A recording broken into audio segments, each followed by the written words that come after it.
புத்தாண்டு முதல் நாள். இந்த ஒரு நாளில் இந்த 5 பொருள்களை வாங்கி தொடங்கினால் அந்த முருகன் பெருமானின் பரிபூர்ண அருளை வருடம் முழுதும் பெறலாம். வருஷம் முழிக்க நல்லதுதான் நடக்கும். உங்களுக்கு முருகனை ரொம்ப பிடிக்கும் அப்படின்னா லைக் செய்து கந்தனுக்கு அரோகரா என்று பதிவிட்டு சேனலை சப்ஸ்கிரைப் செய்து கொள்ளுங்கள். முதலாவது, பச்சரிசி. இது செழிப்பும் உணவுக்குறையில்லாத வாழ்க்கையையும் குறிக்குது. இரண்டாவது, வெற்றிலை பாக்கு. வீட்டுக்குள்ள நல்ல வார்த்தையும் நல்ல உறவையும் கொண்டு வரும். மூன்றாவது, மஞ்சள். நோய் நொடி இல்லாத ஆரோக்கியத்துக்கான அடையாளம். நாலாவது, வெல்லம். இனிமையான வாழ்க்கையும் சந்தோஷமான நாட்களையும் தரும். ஐந்தாவது, ₹1 நாணயம். பணவரவு தடையில்லாம இருக்கிறதுக்கான சின்னம்.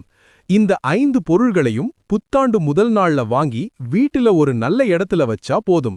புது வருஷம் நிச்சயம் நல்ல ஆரம்பத்தோட தொடங்கும். இந்த புண்ணிய தகவலை 5 நண்பர்களுக்கு ஷேர்